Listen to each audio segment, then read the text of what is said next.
नमस्कार दोस्तों, स्वागत है आपका एग्जाम बुक चैनल में। दोस्तों, मूल विधि जो है एक बहुत ही ऐसा टॉपिक है जो कि सबसे ज्यादा जो स्टूडेंट्स हैं वो घबराते हैं। तो ये मूल विधि का मैंने एक तरीके से डेमो मान लीजिए। इसके अंतर्गत मैंने महिलाओं से संबंधित अधिनियम जो है वो मैंने इसमें कवर करे हैं। ठीक है, महिलाओं से संबंधित अधिनियम कौन कौन से हैं और क्या है इसके बारे में मैं आपको डिटेल बताऊंगा। वैसे मैंने सिलेबस को डिटेल तरीके से डिफाइन कर दिया था, आप वहां जाके भी चेक कर सकते हैं एक बार। ठीक है, तो सबसे पहले हम देखते हैं इसमें कि सबसे पहला अधिनियम जो है वो दहेज निषेध अधिनियम है। ठीक है, जिसको कि हम डाउरी एक्ट भी के नाम से भी जान सकते हैं। 1961 में ये आपका आया था। जिनको भी ये क्लास अगर पसंद आती है, समझ में आती है, आप इस नंबर पे जो है कांटेक्ट कर सकते हैं आप। ठीक है, आज से 10 तारीख से मूल विधि संविधान के लिए जो बैच स्टार्ट हो गया है, फुल जीएस के लिए भी आप जो है इन्हीं 2 नंबरों पर कांटेक्ट कर सकते हैं, व्हाट्सएप कर सकते हैं या फिर मैसेज कर सकते हैं। ठीक है, इसमें देखते हैं कि दहेज निषेध अधिनियम 1961 के अनुसार दहेज लेने या देने या इसके लेन देन, याद रखिएगा कि दहेज लेना और देना दोनों ही कानूनी रूप से जुर्म है। कमेंट आपको जो स्टेटमेंट देगा वो ऐसा ही दे देगा। ठीक है, तो वहां पर आपको एक चीज समझनी पड़ेगी। एक चीज समझ लेना कि बहुत ही लिमिटेड आपको पढ़ना है इसमें। ठीक, बहुत लिमिटेड पढ़ के जाना है और आपका देख लेना वहां सारे के सारे आपसे सवाल जो है होंगे। या इसके लेन देन में सहयोग करने पर 5 वर्ष की कैद और 15,000 रुपए जुर्माने का प्रावधान इसमें है। ठीक है, दहेज का केस जो है वो 7 वर्ष के अंदर फाइल कर देना चाहिए। उसमें 7 वर्ष के अंदर क्या क्या होता है कि आपके पॉइंट मजबूत रहते हैं, क्योंकि फिर कोर्ट भी ये कहता है कि यार 7 वर्ष के अंदर कुछ नहीं हुआ तो अब अचानक कैसे 7 वर्ष के बाद जो है चीजें होने लग गई, और फिर लड़की पक्ष के हारने के चांसेस उसमें ज्यादा बन जाते हैं। ठीक है, फिर नेक्स्ट बढ़ते हैं हम। दहेज के लिए उत्पीड़न करने पर भारतीय दंड संहिता की धारा 498A लगती है। याद रखिएगा, एक हमेशा किसी भी एक्ट के अंतर्गत जब भी आप दरोगा बनेंगे तो कोई भी आदमी अगर कोई क्राइम करेगा ना, तो अगर उस क्राइम के लिए कुछ अलग से कानून बना रखा है तो उस क्राइम कानून को आईपीसी सीआरपीसी से आपका जो है लिंक करके ही उसको जो है आप सजा दिलवा सकते हैं। ठीक है, तो भारतीय दंड संहिता मतलब इंडियन पीनल कोड के 498 सेक्शन 498 के आधार पर जो कि पति और उसके रिश्तेदार द्वारा संपत्ति अथवा कीमती वस्तुओं के लिए अवैधानिक मांग, ठीक है, अवैधानिक मांग के मामले में 3 साल की कैद का जुर्माना हो सकता है उसमें। ठीक है, 498 आईपीसी के तहत जो है ये कई सारी उसमें सेक्शन और धाराएं लगाई जाती हैं, तब जाके किसी आदमी को सजा होती है। फिर सेक्शन 406 के अंतर्गत लड़की के पति और ससुराल वालों के लिए 3 साल की कैद अथवा जुर्माने या दोनों भी हो सकते हैं यदि वे लड़की के स्त्री धन का मतलब क्या होता है कि जो आपका डाउरी आता है, जो स्त्री का जो लड़की का जो पिताजी होते हैं वो देते हैं, स्त्री धन को सौंपने से मना कर देता है। ठीक है, अगर मान लीजिए समझौता हो गया है और आपका जो है स्त्री धन को देने से मना कर देता है, वो डाउरी को वापस करने से मना कर देता है, तो 3 साल की सजा हो सकती है। यदि किसी की लड़की की विवाह के 7 साल के भीतर असामान्य परिस्थिति में मौत हो जाती है और यह साबित कर दिया जाता है कि मौत से पहले उसे दहेज के लिए प्रताड़ित किया जाता था, तो भारतीय दंड संहिता की 304B के अंतर्गत लड़की के पति और रिश्तेदारों को कम से कम 7 वर्ष के लिए आजीवन कारावास की सजा हो सकती है। 7 वर्ष से लेकर आजीवन कारावास तक की जो है सजा हो सकती है। तो इसीलिए दरोगा बन जाओ तो दहेज लेने से पहले 100 बार सोच लेना। ठीक है, यदि किसी लड़की का दिमाग घूम गया तो फिर सोच लेना कि दरोगा तो बनोगे दरोगा तो खैर भूल ही जाओ, जेल में जाओगे। दहेज का अर्थ क्या है, किस चीज को दहेज कहते हैं? दहेज का अर्थ है प्रत्यक्ष या परोक्ष। परोक्ष का मतलब होता है अप्रत्यक्ष। याद रखना है, यहां पर इसका जो है ये पर्यायवाची है या फिर समानार्थी है। ठीक, प्रत्यक्ष या अप्रत्यक्ष तौर पर दी गई कोई संपत्ति या मूल्यवान प्रतिभूति, सुरक्षा या उसे देने की सहमति। पहला पॉइंट है विवाह के एक पक्ष के द्वारा विवाह के दूसरे पक्ष को। मान लीजिए कोई वस्तु है, कोई संपत्ति है जो विवाह के जो 2 पार्टियां होती है ना, एक लड़की पक्ष, अगर एक पक्ष दूसरे पक्ष को दे रहा है, याद रखिएगा कि लड़का पक्ष भी अगर लड़की पक्ष पर ये दावा ठोक देता है कि हाँ भाई इन्होंने ये जो है सामान या फिर ये जो मतलब लेना और देना, इस चीज में बस इतना ध्यान रखना, दहेज लेना और देना दोनों तरीके के जुर्म होते हैं। फिर है विवाह के लिए किसी पक्ष के अभिभावकों द्वारा, मतलब कोई भी रिश्तेदार वगैरह अगर डिमांड करता है, जैसे फूफा, ठीक है, जीजा, विवाह के किसी पक्ष के किसी व्यक्ति के द्वारा किसी अन्य व्यक्ति को, ठीक है, मतलब इसमें जो है सिर्फ ऐसा नहीं है कि लड़की का पिताजी और लड़के के पिताजी, लड़की की माँ और लड़के की माँ ही जो है आपस में कर सकते, नहीं, रिश्तेदार भी अगर अगर जो है इस तरीके की हरकत करते हैं, ठीक है, कि लड़के को मोटरसाइकिल नहीं मिली तो वहां पर जो है शादी में उन्होंने ड्रामा करना शुरू कर दिया, तब भी ये केस आपका, इस पर दहेज प्रताड़न आपका लग जाएगा। शादी के वक्त या उससे पहले या उसके बाद कभी भी जो भी उपरोक्त पक्षों से संबंधित हो जिसमें मेहर की रकम शामिल नहीं है। मेहर की रकम मतलब जो इस्लामिक उनके कल्चर के हिसाब से जब शादी होती है तो उस समय मेहर की रकम वगैरह दी जाती है। मेरे को ज्यादा नॉलेज नहीं, बस इतना ही नॉलेज है, ठीक है, तो वो इसमें सम्मिलित नहीं की जाती है, ठीक है, अगर व्यक्ति पर मुस्लिम पर्सनल लॉ शरीयत लागू होता है। समझ गए आप? ज्यादा माथापच्ची नहीं करनी है, जितना मैं देता जाऊं दोस्तों उतना ही कर लेना। मूल विधि में लड़कों ने अपना पूरा दिन अपनी रात सब खराब करे बैठे रहते हैं कि मूल विधि कर लो। 4 से 5 क्वेश्चन आएंगे मुश्किल से, और मैं दावा कर सकता हूं 2 से 3 क्वेश्चन बहुत अच्छा लड़का कर पाएगा, ठीक है। दहेज लेने और देने या दहेज लेने और देने के लिए उकसाने पर या तो 6 महीने का अधिकतम कारावास या 5,000 रुपए का जुर्माना अदा करना पड़ता है। वधू के माता पिता या अभिभावकों से प्रत्यक्ष या परोक्ष रूप से दहेज की मांग करने पर भी यही सजा दी जाती है। ठीक, सिंपल चीजें सी मैंने इसमें लिखी है। बाद में संशोधन अधिनियम के द्वारा इन सजाओं को बढ़ाकर न्यूनतम 6 महीने और अधिकतम 10 साल की सजा में इसको परिवर्तित कर दिया गया, इसमें अमेंडमेंट हुआ था, ठीक है। वहीं जुर्माने की रकम जो है बढ़ाकर 10,000 रुपए, ठीक है, या ली गई या दी गई या मांगी गई दहेज की रकम दोनों में से जो अधिक हो, ठीक है, या तो 10,000 रुपए या फिर मान लीजिए आपने 10 लाख रुपए की मांग कर दी तो वो आपको देना पड़ेगा। दंडनीय क्या है? दंडनीय है दहेज लेना, देना, लेने देने के लिए उकसाना, वधू के माता पिता या अभिभावकों से सीधे या परोक्ष तौर पर दहेज की मांग करना। मान लीजिए जैसे मेनली क्या होता है कि लड़का जो पक्ष होता है वो हमेशा यही कहता है, उसके घर वाले हमेशा यही कहते हैं कि नहीं नहीं भाई साहब हमें कुछ नहीं चाहिए, लेकिन जो मीडिएटर होता है, जो बिचौलिया होता है, उसको इस तरीके से फीड किया जाता है कि वो अपना अपना काम कर देता है फिर, ठीक है ना। सबको पता है, सबके घर में बहनें हैं, सबके घर में जो है सबको पता रहता है कैसे काम चलता है ये।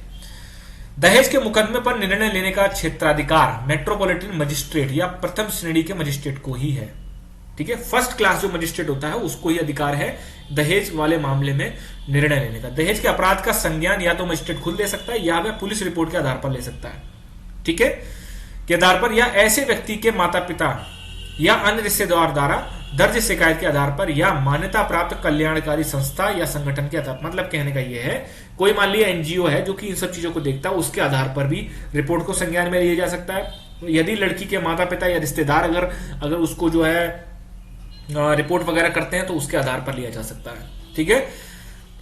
अधिनियम की धारा 2 क्या है? अधिनियम की धारा 2 कहती है कि दहेज का मतलब कोई संपत्ति या बहुमूल्य प्रतिभूति का मतलब होता है सिक्योरिटी मतलब एक तरीके से कोई भी ऐसी चीज जिसका कि कुछ मूल्य हो। प्रतिभूति देना या देने के लिए प्रत्यक्ष या परोक्ष रूप से विवाह के एक पक्ष द्वारा दूसरे पक्ष को, विवाह के किसी एक पक्षकार के अभिभावक द्वारा दूसरे व्यक्ति द्वारा विवाह के किसी पक्षकार को विवाह के समय या पहले या बाद देने के लिए सहमत होना। मतलब कहने का यह है कि यदि आप एक पक्ष से दूसरे पक्ष से मांग करते हैं या फिर एक पक्ष के किसी रिश्तेदार से कहते हैं, दूसरा पक्ष किसी रिश्तेदार से कहता है, तो भी वो शामिल इसमें किया जाएगा। लेकिन जिन पर मुस्लिम विधि लागू होती है उन पर मेहर दहेज में शामिल नहीं होगा। इस चीज को आप याद रखना। दहेज लेने या देने का अपराध करने वालों को कम से कम 5 साल का कारावास, साथ में कम से कम 15,000 रुपए या उतनी राशि जितनी राशि उपहार की हो। ये मैंने ऊपर भी बता चुका है, लेकिन ये मैं सेक्शन का आपको एक्यूरेट बता रहा हूं। उसमें लिखा गया है कि या तो 5 साल की कैद होगी, कैद के साथ साथ या तो 15,000 रुपए या दहेज की जो मैक्सिमम आपकी जो आपने जो जितना भी दहेज का जो जितने रुपया मांगा है वो आपको देना पड़ सकता है जुर्माने के रूप में। लेकिन शादी के समय वर या वधु को जो उपहार दिए जाते हैं उसे नियमानुसार सूची में अंकित किया जाएगा, वह दहेज की परिभाषा से बाहर होंगे।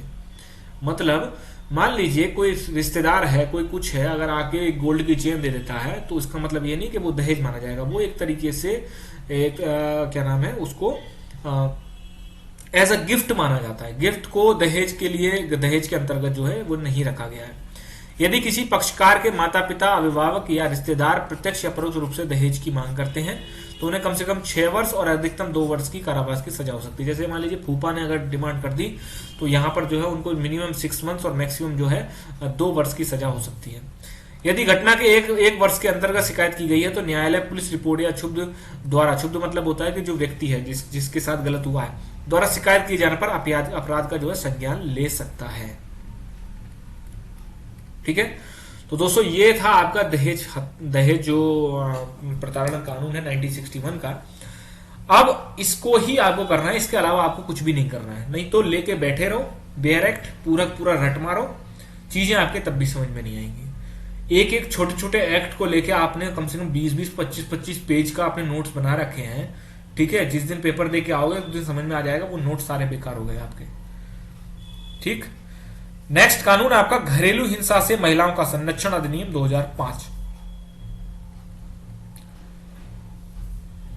किसी महिला का शारीरिक, मानसिक, भावनात्मक, मौखिक, मनोवैज्ञानिक यौन शोषण किसी ऐसे व्यक्ति द्वारा किया जाना जिसके साथ महिला के पारिवारिक संबंध है, घरेलू हिंसा में शामिल होगा। ये हो गई परिभाषा।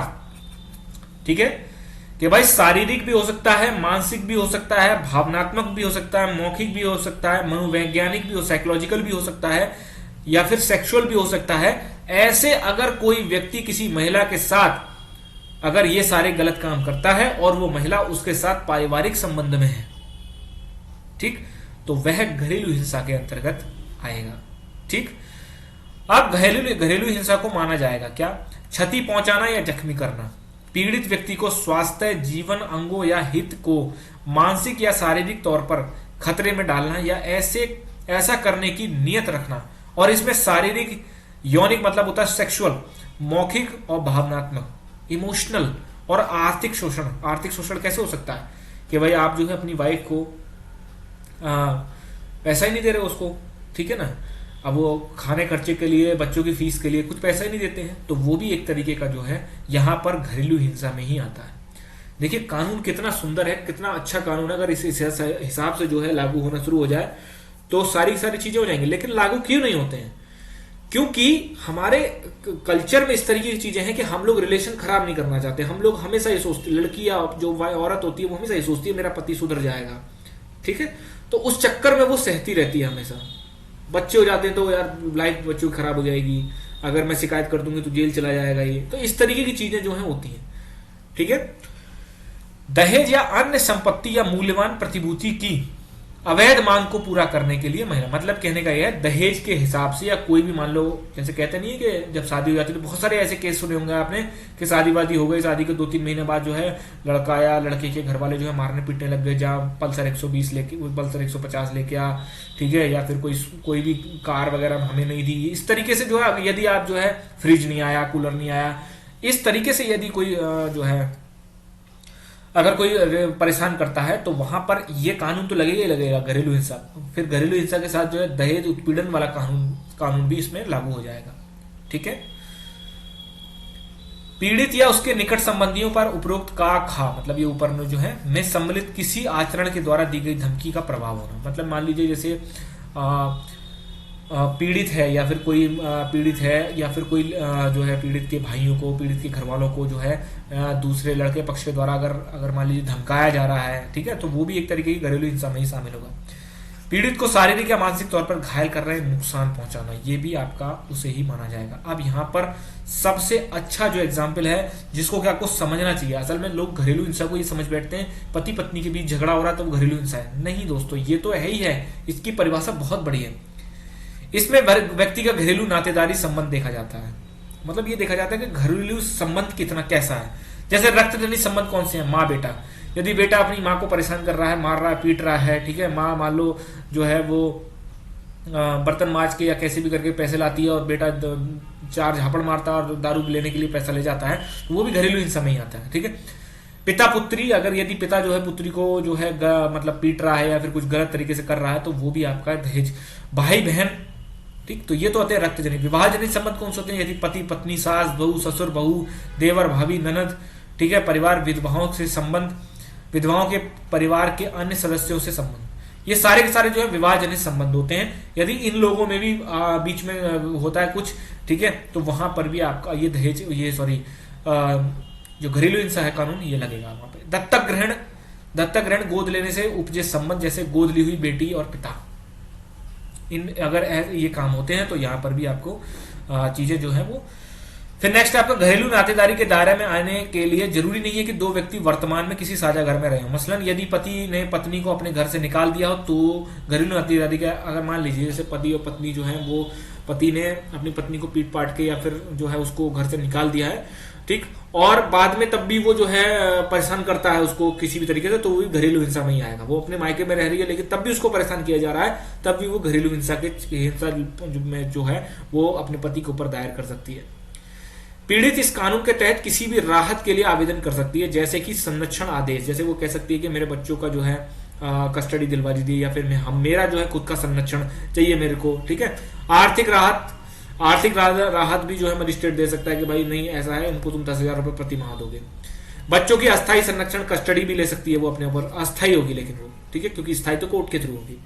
निवास आदेश या मुआवजे का आदेश, वो भी ये भी कह सकता है कि नहीं आप इनको जो है घर में रखेंगे, या फिर जो है आप जो है मुआवजे का आदेश भी दे सकते हैं वो।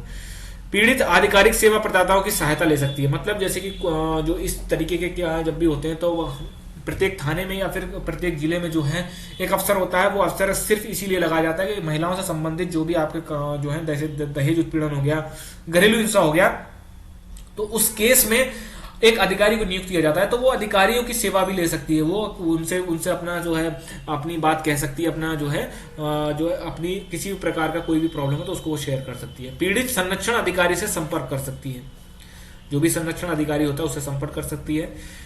पीड़ित जो होती है वो निःशुल्क कानूनी सहायता की मांग कर सकती है। पीड़ित आईपीसी के तहत क्रिमिनल याचिका भी दायर कर सकती है। इसके तहत प्रतिवादी को 3 साल तक की जेल हो सकती है और इसके तहत पीड़ित को गंभीर शोषण करने की आवश्यकता होती है, ठीक है। अब क्या होता है, जैसे मान लीजिए किसी ने मान लीजिए अपनी पत्नी को गंभीर उसको शोषण किया है, कुछ किया है, तो वहां पर आईपीसी का सेक्शन भी लग जाता है। आईपीसी में आईपीसी के तहत जो है वो केस दायर कर सकती है और 3 साल की उसको सजा भी हो सकती है। घरेलू हिंसा की शिकायत दर्ज कौन करवा सकता है, ये भी बहुत बहुत बढ़िया इससे क्वेश्चन बन जाते हैं। इस अधिनियम के तहत जरूरी नहीं है कि पीड़ित व्यक्ति ही शिकायत दर्ज करवाए। मान लीजिए पीड़ित व्यक्ति डर के मारे नहीं करवा रहा है, तो क्या होगा, कोई भी व्यक्ति चाहे वह पीड़ित से संबंधित हो या नहीं, घरेलू हिंसा की जानकारी इस अधिनियम के तहत नियुक्त संबद्ध अधिकारी को दे सकता है, ठीक है। कि भाई यदि किसी को कॉलोनी में भी अगर मान लीजिए कोई घर के आसपास कोई रहता है तो वो भी जो है थाने में जाके उस चीज को बता सकता है। आरोपी व्यक्ति से घरेलू संबंध में रहने वाली महिला के द्वारा अथवा उसके प्रतिनिधि द्वारा इस संबंध में शिकायत दर्ज करवाई जा सकती है। जैसे लड़की का भाई हो गया, लड़की के रिश्तेदार हो गए, कोई भी हो गया, उसकी फ्रेंड भी हो गए, सब कुछ जो है करवाई जा सकती है, जैसे पत्नी, बहन, माता, बेटियां, ठीक। घरेलू हिंसा अधिनियम में सुरक्षा अधिकारी अत्यधिक महत्वपूर्ण भूमिका निर्वहन करते हैं। ये सरकारी और गैर सरकारी संगठनों के साथ काम करते हैं, ये योग्य होते हैं और इनके पास सामाजिक क्षेत्र में काम करने का कम से कम 3 साल काल का अनुभव होता है। राज्य सरकार ऐसे अधिकारियों को, जो ज्यादातर महिलाएं ही होती हैं, हर जिले में न्यूनतम 3 साल के लिए तैनात करते हैं, जिनके काम का संज्ञान लिया जाता है। मैंने ऊपर आपको बताया कि एक अधिकारी नियुक्त किया जाता है, ठीक है। वो अधिकारी यही मेनली कोशिश करी जाती है कि आपका जो है महिलाओं। 1983 में घरेलू हिंसा को भारतीय दंड संहिता की धारा 498 की शुरुआत के द्वारा एक विशिष्ट आपराधिक अपराध के रूप में मान्यता दी गई। 498 जो है वो 1983 में उसको लाया गया था, उससे घरेलू हिंसा को जोड़ दिया गया। यह धारा एक विवाहित महिला के प्रति पति या उसके परिवार द्वारा क्रूरता से पेश आती है। इस कानून से 4 प्रकार की क्रूरताओं से निपटा जाता है। कौन कौन सा है? आचरण जो कि महिला को आत्महत्या करने के लिए प्रेरित करता है। यदि पति उसको अपनी पत्नी को, महिला या फिर ननद हो गई या कोई भी हो गया, वो अगर आत्महत्या करने के लिए प्रेरित करता है। आचरण जिससे महिला के जीवन, अंग या स्वास्थ्य को गंभीर चोट होती है। कोई ऐसा कार्य जिससे कि आपको महिला के जीवन में या फिर महिला के शरीर पर, कोई स्वास्थ्य पर गंभीर चोट होती है। महिला या उसके रिश्तेदारों को कुछ संपत्ति देने के लिए मजबूर करने का उद्देश्य, ठीक, वो भी इसी के अंदर शामिल होता है। उत्पीड़न, क्योंकि महिला या उसके रिश्तेदार अधिक पैसे की मांग करने में असमर्थ हैं या संपत्ति नहीं देते हैं, ठीक है। मतलब ऐसे समझ लिए कि जब उत्पीड़न तब होता है जब महिला या उसके रिश्तेदार, ठीक है, महिला होते हैं या रिश्तेदार होते हैं, तो वो अधिक पैसे की जो डिमांड होती है उसको पूर्ण करने में असमर्थ हैं, ठीक, उसको जो है कंप्लीट नहीं कर पा रहे हैं, तो वहां पर या कुछ संपत्ति नहीं देते हैं, तो वहां पर भी आपका जो है उसको अगर प्रताड़ित किया जाता है। सजा 3 साल तक की कैद और जुर्माना है। क्रूरता के खिलाफ शिकायत स्वयं व्यक्ति द्वारा दर्ज नहीं किया जाना चाहिए, क्योंकि रिश्तेदार उसकी ओर से शिकायत दर्ज करवा सकते हैं। ये बहुत ही अच्छी चीज है। अब नेक्स्ट है, देखिए 2 सबसे इंपॉर्टेंट हो गए, उसके बाद एक जो है मैंने सोचा कि इसको भी ज्वाइन कर लेते हैं। वैसे इंपॉर्टेंट नहीं है, लेकिन भाई एग्जाम तो एग्जाम है। मान लीजिए कुछ ये बहुत ही छोटा है, 2 पेज में ये कानून खत्म हो जाता है। 2 पेज में बहुत सारी चीजें ऐसी दी जाती हैं जो कि आपके काम के लायक नहीं है, लेकिन 2-4 जो इसमें इंपॉर्टेंट पॉइंट्स हैं वो मैंने इसमें ज्वाइन कर दी। जैसे स्त्री अशिष्ट रूपण प्रतिषेध अधिनियम 1986। इसमें क्या है, इसमें आप ऐसे समझ लीजिए कि यदि किसी स्त्री का किसी भी गलत रूप से उसको पोर्ट्रेट किया जाता है, मान लीजिए किसी एड में उसको गलत दिखाया जा रहा है, किसी मान लीजिए फोटो में गलत दिखाया जा रहा है, कोई भी ऐसी चीज जिसमें कि उसका कोई भी किसी भी प्रकार से उसको गलत तरीके से चित्र किया जाता है, तो वहां पर यह कानून लागू होता है। इस कानून के अंतर्गत है क्या, ये देख लेते हैं। इसमें लिखा है कि विज्ञापन, लेखों, रंगचित्र, आकृति के माध्यम से, मतलब कोई भी ऐसी चीज जो कि शो करती है किसी चीज को, ठीक है, माध्यम से स्त्रियों का अपमान करना दंडनीय होगा। ठीक, आप ऐसा नहीं है कि स्त्रियों को गलत तरीके से आप जो है उसको ऐड बना दें या कुछ पोर्ट्रेट कर दें। तलाशी का अधिकार किसको होगा, एक राजपत्रित अधिकारी को होगा, मतलब एक गजटेड ऑफिसर को होगा तलाशी का अधिकार। जहां भी मान लीजिए प्रिंटिंग प्रेस है, यहाँ पर छपती है चीजें, या फिर कोई भी है, कोई ऑफिस है, तो वहां पर जो है राजपत्रित एक गजटेड ऑफिसर ही वहां पर जो है तलाशी का अधिकार होगा। अब इसमें सबसे इंपॉर्टेंट जो है पॉइंट ये है कि मतलब कितना जुर्माना है, क्या है। पहली बात, दोष सिद्धि करने पर, जब फर्स्ट टाइम अगर आप पकड़े जाते हो तो 2 वर्ष का कारावास और 2000 रुपए तक का जुर्माना है, ठीक है। और यदि आप जो है दूसरी बार पकड़े जाते हो तो फिर आपका 2 माह से लेकर 5 साल तक की सजा हो सकती है आपको, और अपराध जो है वो जमानती है, मतलब बेलेबल है, इसमें बेल हो सकती है आपकी, ठीक, कोई ऐसी प्रॉब्लम नहीं है। अगर दोस्तों आपको क्लास अगर अच्छी लगी हो, ठीक है, तो आप जो है लाइक शेयर सब्सक्राइब जरूर करें, ज्यादा से ज्यादा शेयर करें। और अगर आपको क्लासेस लेनी है तो आप इन 2 नंबर पर कॉन्टेक्ट कर सकते हैं। GS बैच जो है वो ऑन है इस समय, आप इन पर कॉन्टेक्ट कर सकते हैं। धन्यवाद दोस्तों।